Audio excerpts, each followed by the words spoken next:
think their original charge is to take care of making sure things are safe. They do building inspections. So I don't know what they would be doing there to ensure safety, maybe electrical, those kinds of things.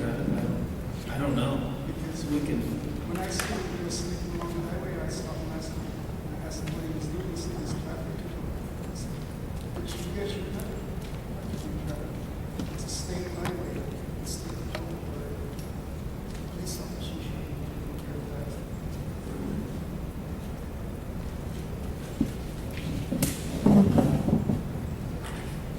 Go ahead, Larry, you want to respond to that? Yeah.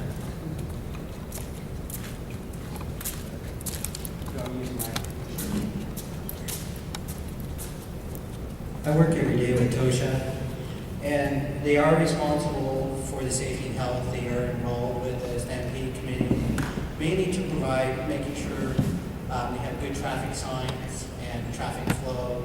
Also, their vendors are inspected, making sure they meet the health code regulations. And at times, the state patrol, the wildland fire, and other places ask for assistance for traffic regulations and so on. So they're just a small group.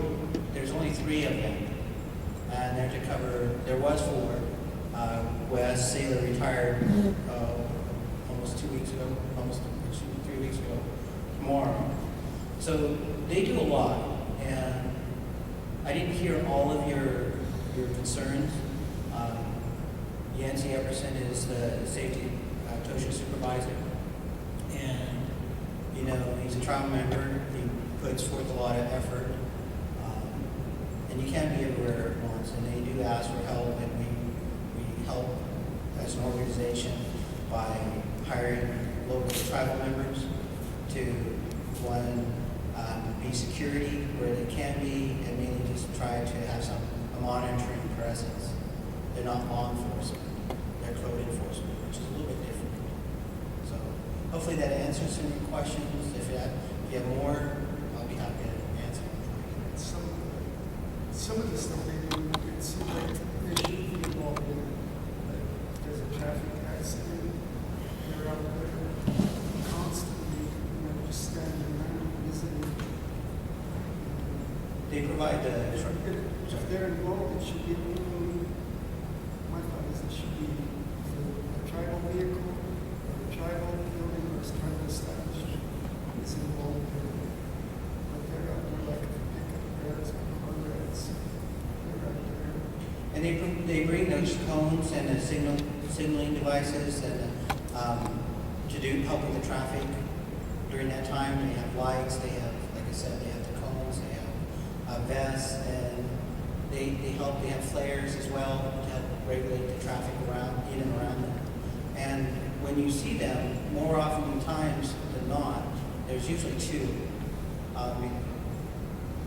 The law enforcement is usually taking care of the accident of people getting statements, getting the information, and they're behind them, helping keep people safe and get slowdowns. So, yeah, they probably are sitting there talking because it's 2 of them, but they're keeping an eye out. And they usually, for an example, here a while ago when we had that fire down at Peter Dan Road, you see 2 or 3 people there, and they were in a vehicle and then had barricades, but they were monitoring that. And that's an example of where TOSHA came in and helped keep control, keep people out from being put into harm's way. Is it a perfect system? I think they do a really good job. They work hard at it. And they're all tribal members.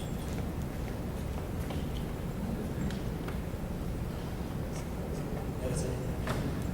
And if you didn't know, I'm the property insurance and casualty part of the risk management group around for the tribe. I want to address some of your issues you brought up about the stampede. If you hear other issues, make sure you get those to us, because while we don't control the encampment committee, they do report to us at the end when they give their financial report out on what they spent the money that we gave them. So as a council, we gave them money to put on the powwow, to put on the stick game, and they have to report to us how they spent that money. And during that time, we're going to be able to raise all of these questions that you put in there, you know, about paying to dance, being charged to put up a teepee. I mean, these are some things that, you know, as Benny said, you know, and we were both getting tons of calls right on Thursday, you know, like, we need help doing this, you know, we don't have any help, and we're like, your committee is supposed to be doing this, you know, why are you calling us at the very last minute to get something put up? You know, it was frustrating. So I hear your frustration, but I also want to make sure we gather all those things so that we can. I like, I'll go here. I'd like to address some of the issues. We have, largely was part of the committee, and you were too, right, Greg? Yes. And, you know, it's easy to put on the blame on a committee. It's hard work. But again, I told them also that I don't think we should charge for the parking. My personal opinion is that people should make them welcome here. And they're talking about towing cars away. How would you feel when one of your relatives or an elder came in and they towed the car away? They should be able to, like you said, show them how to park, where to park, and make them welcome. And another thing, also, you guys are both drummers. I know I've seen you on the floor.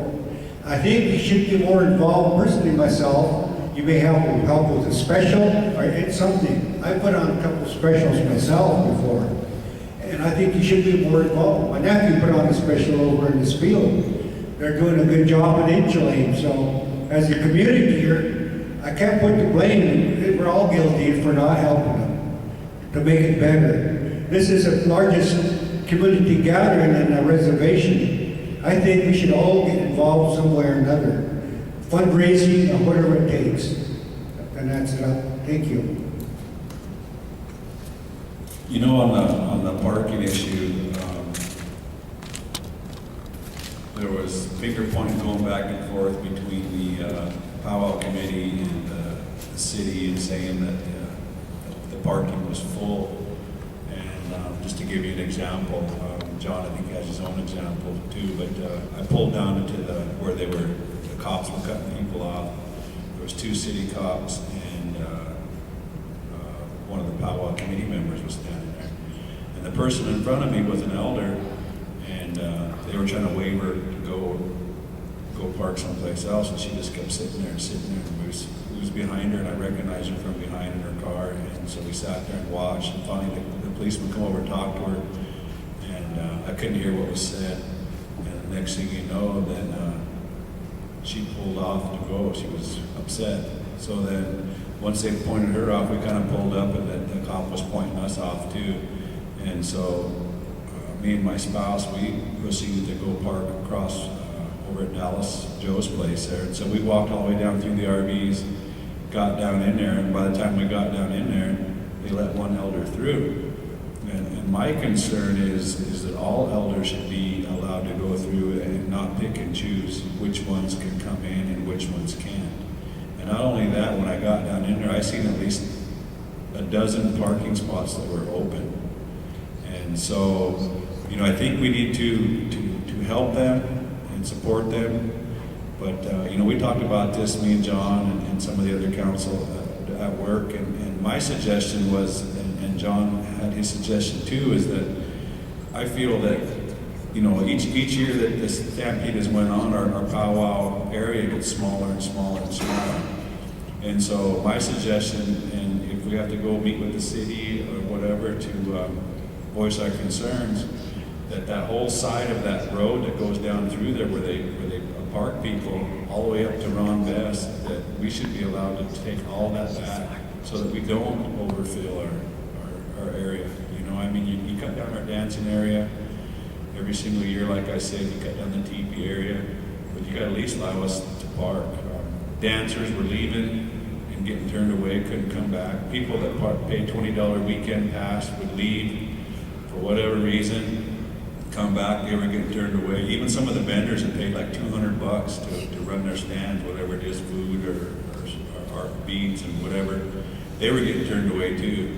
And so that's why I'm saying that we need more space and we need to allow a certain area just for elders parking, so that way they don't have to walk. You know, there was people on Facebook upset and saying that they had elders with them that, you know, could barely walk and were in wheelchairs, and they were getting turned away, and you know, that's an important part of our culture, and we gotta respect our elders at all times and respect our traditions and culture. So, you know, to respond to Ducky a little bit, I haven't really been involved as far as with the Stampede Committee. They kind of wanted to be separate from council and not want council involved.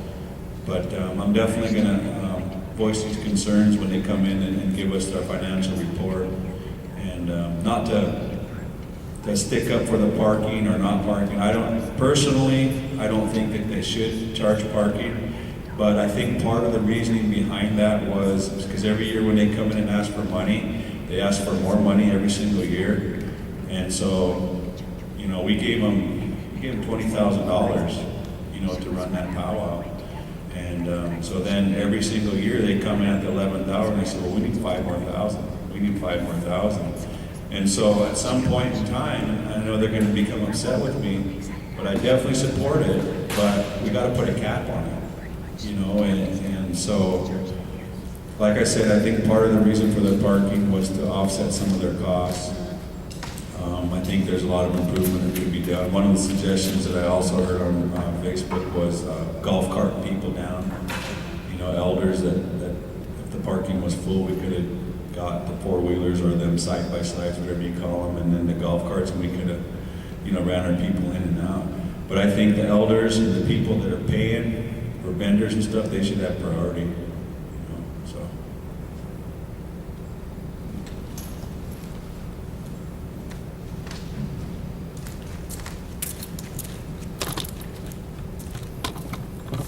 My question is, why charge it all?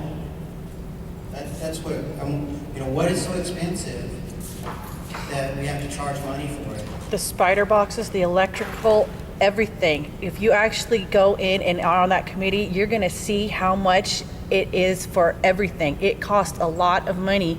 The thing is that they're supposed to be fundraising to make up for a lot of that, and then they rely on the grant that comes from the tribe. Cohesive together, that's how it's supposed to become a success. But we're talking tens of thousands of dollars just for one weekend. Yeah. So what about sponsorships? As far as I know from that committee, nobody's ever probably tried to do anything. I know that they did do some fundraisers the year that we were on the committee.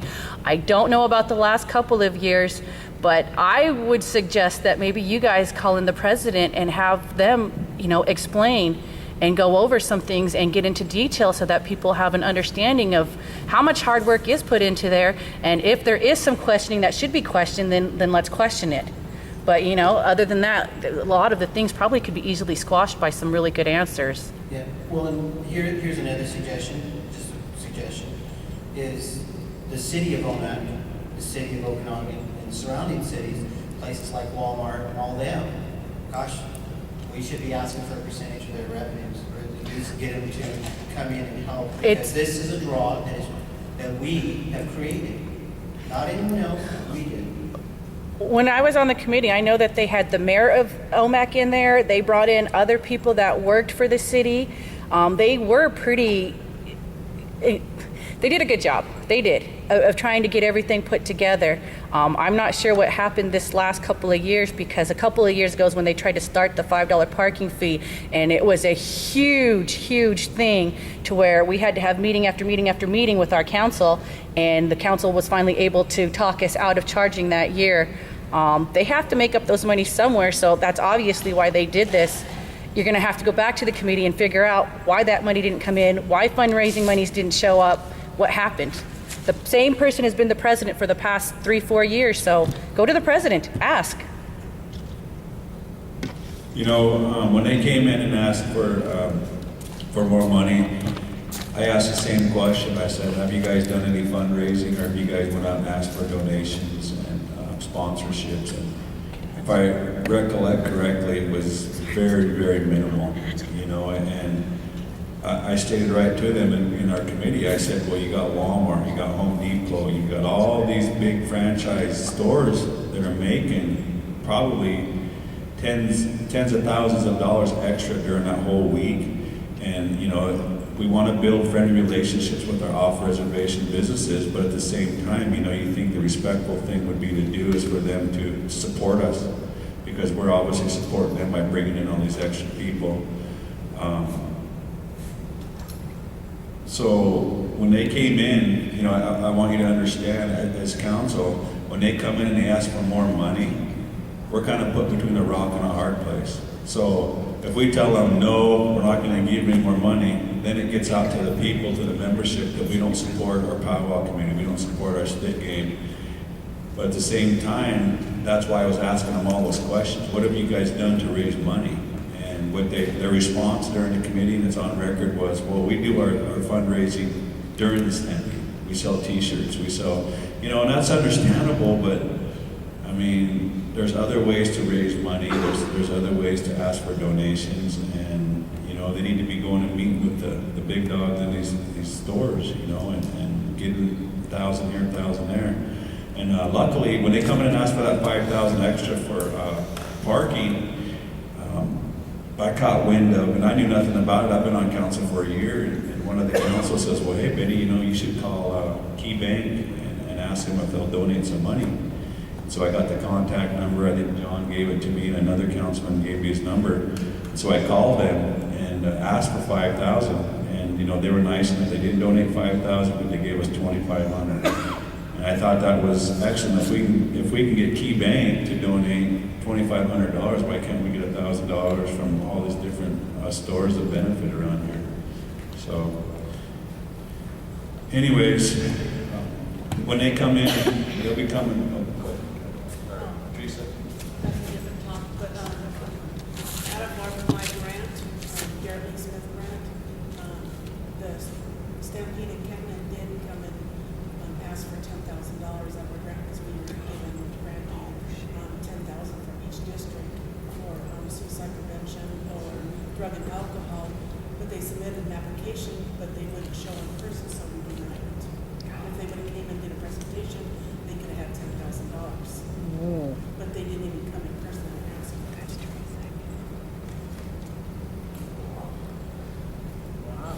Well, thank you for the information. Good to Thanks know. for that information. So was that in a timely fashion? I mean, did they have plenty of time? Absolutely, we had meetings for almost 3 months. And they only presented the application, but they wouldn't come and show in person when we actually got invited money into the district and how they spend it. You know, and like I said about being in between a rock and a hard place, these other powwows, the ones that happen in the Spiel, I'll speak on the Spielem's behalf and Inchland's behalf, they go out and they're fundraising almost for the whole year. You know, and like I said, at the 11th hour, they come in and the pressure's on us as council, and it looks bad if we say, no, we're not gonna give you any more money.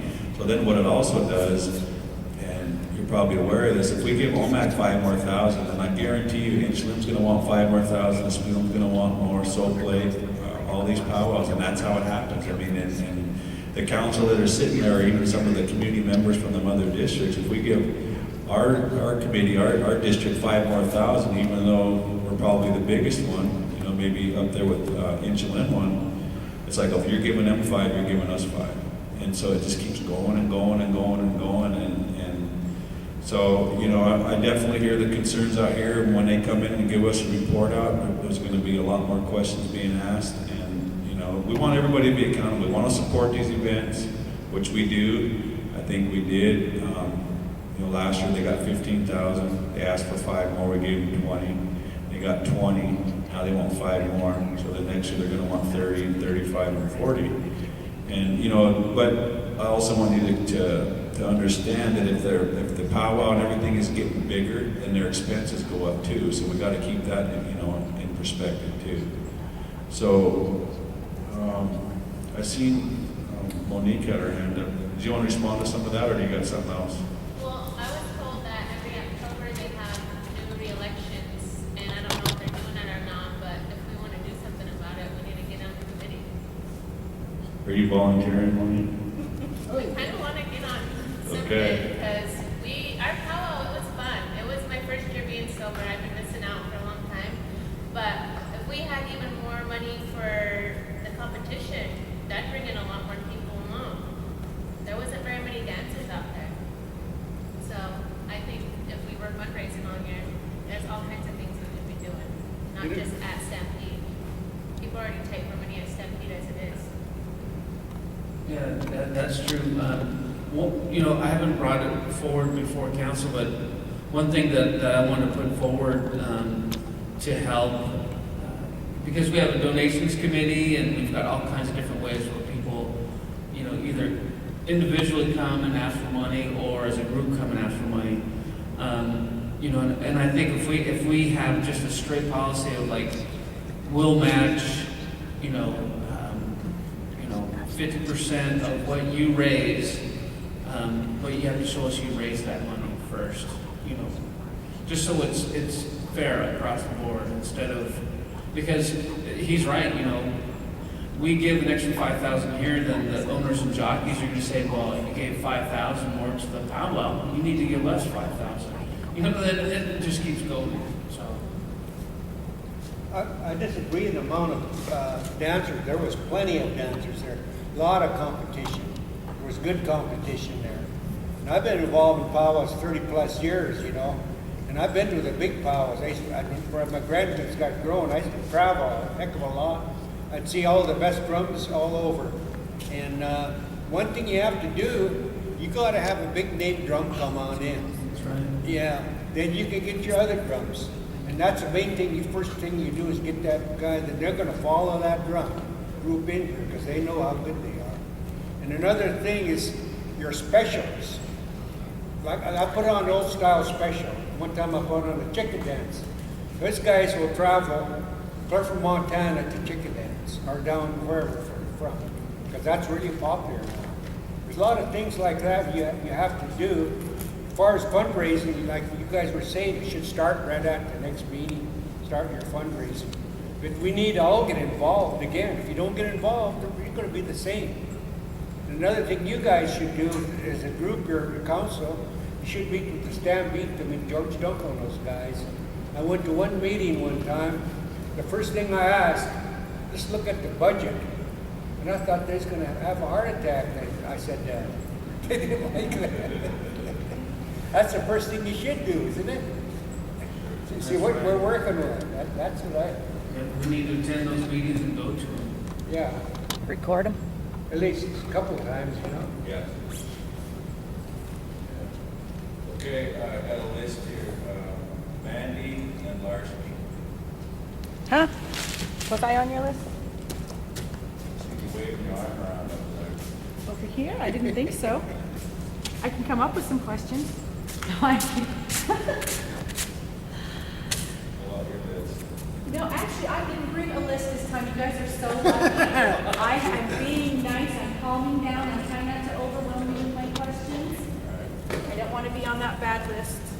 I don't want to be on a good list either. No, actually, I don't really have any questions. I don't feel like doing anything. I'm just going to put these papers up here. They're tax exempt for cell phone. If you live on the reservation and you get services, you're tax exempt. PUD, same thing. If you don't live on the reservation, I'm sure you guys know somebody who does that could use these papers. So, Thank you. Coyote. I got many concerns. All right, sure. You know, all these businesses around our reservation, they should take our tax waiver. Walmart, Home Depot, I mean, retail, since this bill's gonna be over, we're supporting this county. I think you council should meet up, you know, with Walmart, Home Depot, all those guys around us reservation wide, and say, hey, take our tax on what we, you know, take our business someplace else. I think they should take our tax bill.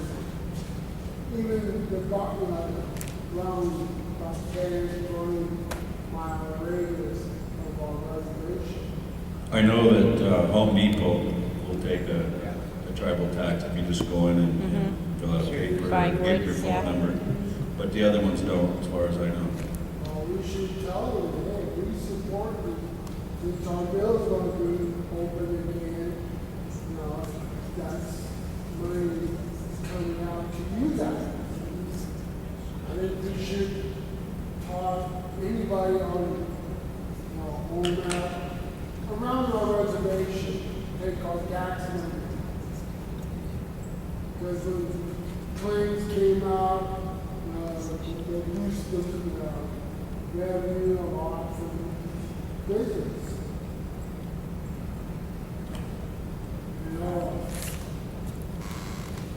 And another thing, I think Carol's got worse again. I think,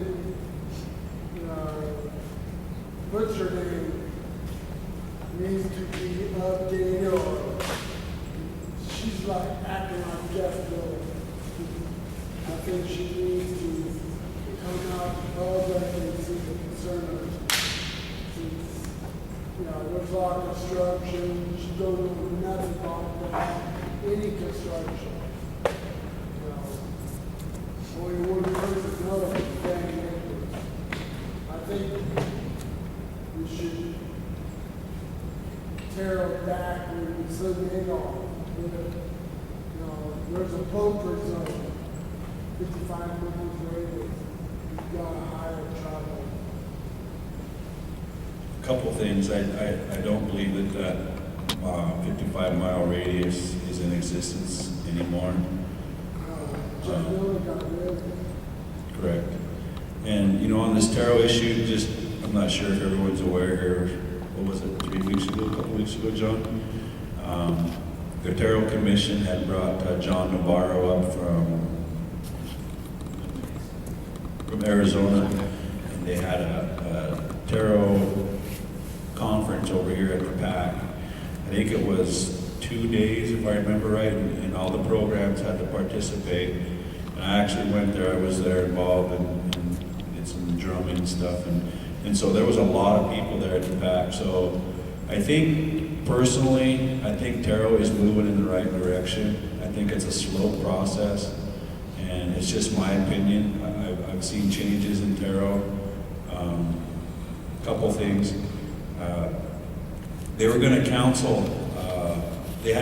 John Navarro was coming over here. They had a 3-day event. 2 days was for the programs. 1 day was for council. And John can vouch for this. I'm always wanting to make sure the Taro is doing their job. And we were at a board meeting, CTFC board meeting with council update. And it was right after the fire. And we were meeting at the Grand Coulee Casino. And there was a couple other things going on that week. I don't remember what meetings they were. But anyways, it got to where council was going to counsel the training that they had here scheduled at the center for 1 day. And, anyone that knows me, I got up and spoke, and I got to the meeting late. The council had already made their decision that they were going to counsel it. And so it got a little heated in there. And I was very frustrated and said, I believe that council needs to be there and go through this 1 day training. And the reason I believe that is because a lot of times issues with Taro and jobs and Indian preference and waiving a Taro fees comes to the table. And in my opinion, some of the council, if not a lot of the council, aren't educated on whether we should waive Taro fees, whether Indian preference, we can enforce it here, we can't enforce it there. And so after the heated debate, and like I said, I was late at the meeting, they'd already took a vote, they said they were counseling it. And then I got there and I voiced my concern, and then the committee chair come outside, and me and him were out there debating, and it was a little heated, and I explained myself that council needs to be there. And when these issues come to the table, we want to make sure we're making the right decisions. And so he reconsidered, called him back, and so we ended up having a meeting. Well, like I said, before I got there, they voted. Nobody was going to go. After me and the committee chair had our discussion, 7 of us showed up. So, you know, if I wouldn't have said anything and stood my ground and spoke up on why I think Terrell needs to have a presence and enforce the law, we weren't gonna have anybody here. And so we ended up having 7. Yeah, there was like, Jack just was like, oh, well, I'll just cancel it because somebody else had a meeting. So there was no vote. There, a lot of people were like, well, what? Okay. So I guess I wasn't exactly accurate. I wasn't there. That's just kind of what I heard. John's correcting me. But anyways, the point is I think we've got a new director. We've got a new commission. We've got one new compliance officer that Larsky had mentioned. And in my opinion, some of the council did not want to come and partake in this Tarot conference because they've already got their mind made up on what they believe that Tarot stands for. We've got council on there that believe we should waive Tarot fees. And, you know, there's different circumstances. I'll give you one example. Down at the Grand Coulee School District, it was like $1.3 million that was waived. And, you know, I was pretty upset about that. I said, you know, what could we have did? We talk about sequestration, we talk about losing funding from the government and the federal dollars, but then here we're waiving Tarot fees. I mean, $1.3 million we could have trained and certified a lot of tribal members, but I was outvoted. And so, you know, Larsky, I know where your concerns are, and everybody probably has a story on whether the new director is doing a good job or not. But I think she's kind of going through a learning process. And just for everyone to know, when it was time to let the previous director go and the new one come aboard, I had no say in that. I'm not sure that John did either. It was, I don't know who made that decision. Next thing I know, she went from secretary or whatever to the Tarot director. But I've been supporting Tarot. I actually defended them on Facebook, which I don't know why I even tried. But you know, I was just letting the people know that we're going in a new direction. And you know, if you read the Title 10, it says that the only ones that can waive the Tarot fee is the director. I think it's up to $30,000. And anything above that has to go before the commission. Well, the commission come in and said, don't waive that $1.3 million. So as council, we talked about we don't want to get politics involved, we don't want to micromanage, but that's exactly what happened. And so I have a problem, I have issues with that. Sometimes council says, well, let's don't micromanage, let's don't become political, but then there's certain council on there that don't believe in Tarot, don't believe in Indian preference, that don't believe in implementing the Tarot fees. And I have a big problem with that. But if you waive tariff fee, that's with you not get the proper training or some of our young people don't get proper training. That if they raise that tariff fees, we're supposed to help tribal people, right? Exactly. But instead it goes to your slush fund. Yes, and we're actually working on that right now too, Larsky. The way it's set up right now, Larsky's right. When Tarot collects these fees, it goes into the general fund. So there's never really an earmark on anything. And I've talked with the committee chair, E&E chair, and we're looking at moving forward so that when Tarot collects these fees, they stay in their own separate account.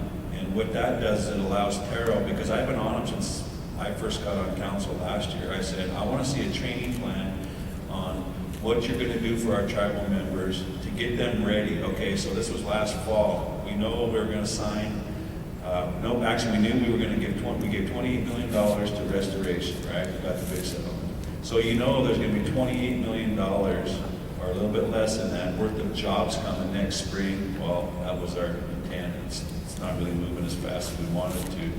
The point is if you know there's a job coming, a big job in a month or 2 or 3 months, I want to see you start training our people, getting them certified, and not waiting until how it used to be when I was in construction. I'd hear about it a week after the job already started, and so then they were giving out work permits. And so that's how the previous director was allowing non-tribals to take the tribal members' jobs that were capable of doing the same job. So what we're trying to do is get their money separate. They'll know what their budget is. Once we get that taken care of, now I want to see a training plan. You know, we know we've got a new casino coming. We've got a new senior meal site that will hopefully be up next spring. We've got the bad word, the admin building, the mill, and then they're talking about a C-store in Mill Bay. And so there's the industrial park. So there's massive projects coming up, and Larsky, you could vouch for this. Larsky, I think, played hooky and came back from his training, right? No comment. But they sent Larsky down to Woodland and was going through training, and Larsky shared with me that cost $20,000.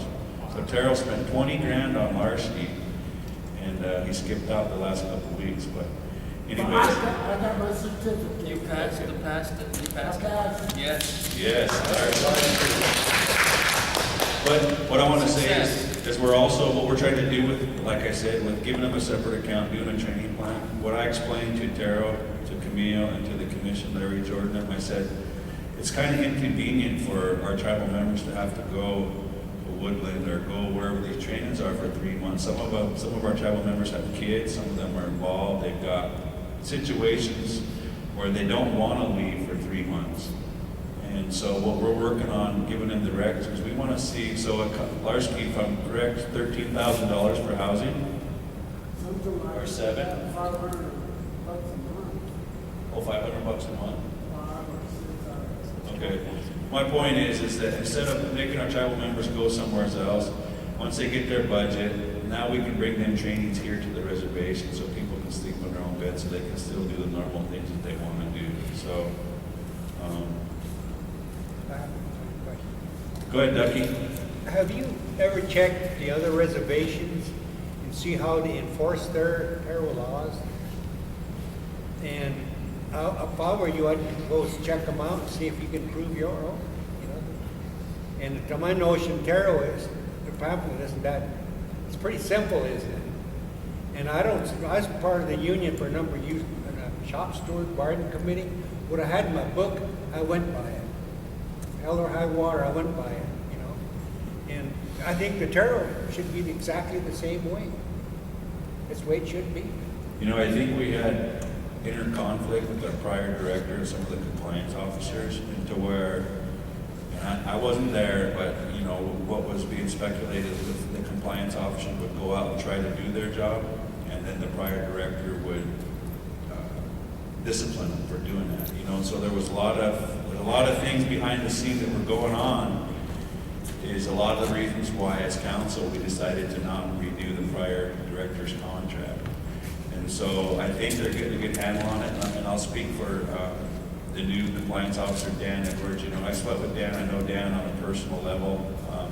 He's a good one. He's going to fight for the people, and he has been. He's been in all these jobs. He's been going down and around, and our new director, from what I understand, have been giving them the authority to do their job. And, you know, they're getting paid to enforce Title 10, to make sure that as long as we have qualified tribal members that can do the job, they need to come first. You know, and my opinion is just because you have a blue card doesn't mean you should automatically get the job. We want to set our people up to be successful and not, because you got to look at the contractors part of it too. If we're sending people out there that aren't qualified and then they, you know, that somebody starts losing money, it makes us all look bad. And so, you know, we want to make sure that we're sending out people that can do the job. And I think we're moving in that direction, and that's why I want to see a training plan. And as far as the other reservations, and then I'll shut up for a second. I think it's the 3 affiliated tribes, I think it is. When you go down there, every truck that comes through the reservation in 3 tribes, they have to have a tribal, I'll say it's a Terrell sticker, I'm not sure what they call it. And if they don't have that on there, and then the compliance officers come out, they shut them down right there on the spot and they can't move. That means they haven't went through the certifications. $500 That's he said exactly what I was going to say.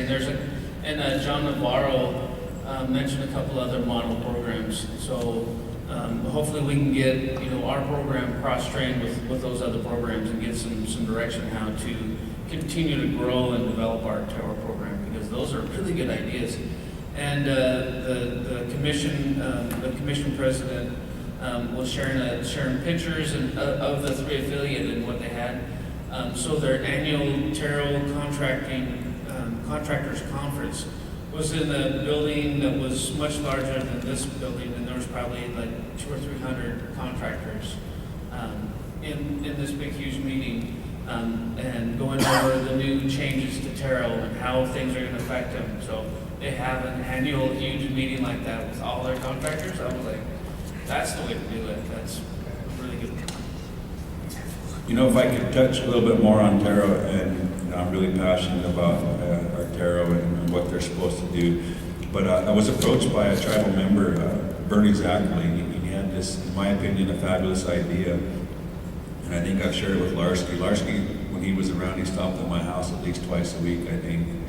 And so, anyways, he's trying to implement like a point system, meaning when these big contractors come here, say, for example, you got 10 contractors, and 5 of them are promising to meet the minimum 51%, and then say the other 5 are saying, if you put them in a category of like, say, 75% to 100%, and they promise to hire that many people, those people will move into the second round.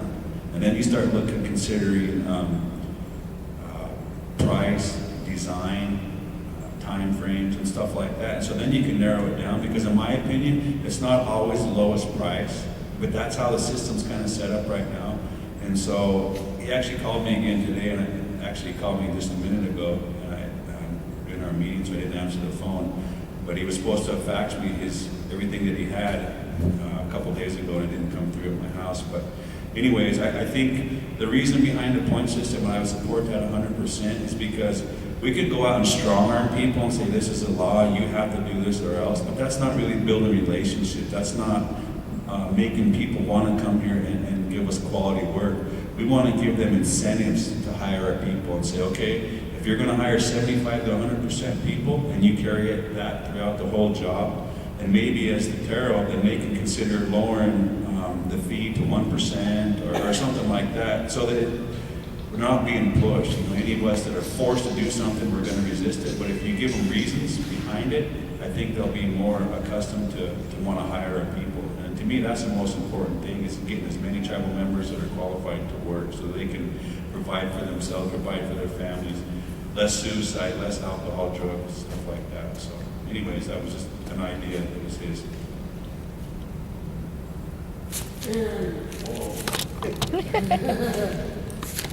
I think Bill Bay is not our casino, it's the non-member. I mean, non-member runs that casino. There should be more tribal friendly members up there, because my daughter did work up there, and she had heat stroke. The ones that do the concert, and she was back and she was, we call, in shock, and her supervisor, are you okay? You know, instead, training, she picked her up and send her to the emergency room, because heat strokes are. But anyway, she gave my daughter a choice, quit or get fired. She quit. But she was now shocked and heat stroke. I think it should be ran more by tribal members up there. Instead, you know, it's not our casino, it's the non-members. I can't speak for them, and I won't even try, but I help them speak. you do a good job of that. But, I mean, I don't think it's a secret that the management of those big people that are in this higher position, we're having issues with them. And some of the things I can't really share, but we're definitely aware of the situation, and we don't agree with a lot of the decisions that are being made. And, you know, one example is the Vigo thing. Those of you that were here at the last meeting, you know, it kind of got out of control and emotions were flying. And you know, I'm going to be honest with you, John and I both fought to try to keep that open. But we're not on that board. We don't have the ability or whatever you want to say. We can't make them decisions. they make them decisions first, and then we read about it on Facebook. I mean, that's how bad it is, and we were upset with that, and John was, and I was, and, you know, we've got council that are on the board, and I was told that the reason council is a part of that board is so that they can come back to the full business council and inform us and update us on what decisions they're doing, what direction they're moving on, what projects they got going. And I want to be honest with you, that didn't happen in the last year, and I was very upset about it. And you know, at times I'm not the most favorite person over there on that council, but I'm going to speak my mind and I'm going to voice my concerns. So what ends up happening is when you tell people how you feel and you're honest with them, sometimes they withdraw themselves farther from you. They don't want you to know. But you know, I made an oath. My oath is to protect the tribal members and protect the resources, and I'm not really there to be anyone's friend, you know. And I'm not saying I'm not going there to make enemies, but I'm going to make sound decisions on what I believe is the best for our people, for our resources. And if I lose a friend, I'm sorry. If I gain a friend, awesome. Yeah, the management part and having council people on the CTFC board, we put in temporarily several council people on there so they could have a quorum, so they could meet and actually conduct business. So, you know, it's our hope that we can address that and fix it so that we can put into place on that board some folks with real business experience and a variety of, you know, off reservation, on reservation, dealing with tribes, those types of expertise, because, you know, just keep it real. I mean, just because we're on council doesn't mean we're experts in business all of a sudden, or we're experts in, you know, I don't want to go off on that too much because it's, yeah, it is what it is. And so we really want to improve that as much as we can, because we need people on there to make really good business decisions, but also have the ability to understand when we talk about valuing tribal members, tribal values, and how those are incorporated into our businesses, that they need to take control and guide those people making those decisions. You know, because and you know, it's written here, and I fully believe it is a conflict of interest for council people to be on that board and, you know, at the table making decisions, because you know, sometimes people have a real conflict of interest that may be, you know, their own business, but you know, we were relying on council people to fully inform all of the council of those activities and those decisions, and in my opinion, that didn't happen. It certainly wasn't shared with me as chair, and it wasn't shared with other folks. So that's some of the incredibly frustrating things. I hear what you're saying, but I was equally as frustrated because we didn't find out until it was being implemented. So. But it's part of their duty to tell their county, land and all that. I would. Yeah, so the CTFC board reports to the council, and other people on the board in CTFC, they were just relying on those council people to report to us. So, you know, they wouldn't share anything with us either. So. So instead of operators to come and tell you guys right away. Yeah, I completely agree. Can't you make it a resolution to counteract that as a group? We can do that. You should do it. We also need the votes, a majority of the votes of the council. Yeah, correct. And that's what we didn't have. I think votes. I think the membership in different districts were aware of it. They probably want you guys to do that, sure. I agree, because I think if they knew that, they would probably vote differently to have different people at the table representing them. Yeah, I totally agree.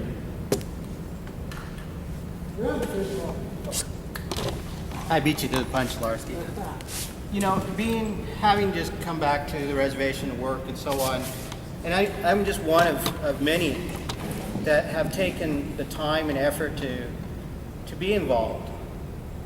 And I can't tell you how many applications, or even to the boards or committees, and you send information in and no one responds to you whatsoever. You heard my speech last month about my experience and ability to do the job. And it's nothing but frustrating, you know, and you hear it in the social media, phone calls, in the Tribune, and the letters to the editors, and everything. So I really like Ducky's suggestion. Please get involved, change what's going on. What has worked in the past is not working at all. So, I mean, who is that? I'll try to remember this here. This guy ran a multi-million-dollar construction company, you know? We have experience in wanting to share, wanting to volunteer. It's just like, here, I've said, please tell me how I can volunteer. Just give me a night and day to be there, and I'll be there. And I know you guys don't question my dedication or my ability to get things done, but I'm just one of thousands that want to see the change and the success and the pride. I know we all feel pride here about who we are, what we're doing, where we're going. But I guess what I'm saying is, please work towards accepting what you may be considered outsiders. Because when we bleed, there's, the reason we have the blue card is because we're enrolled tribal members, and we want to bleed here. I don't want to be off the reservation doing that. That's why I'm back for my third time. Back to the conflict of interest. Me and John have been there long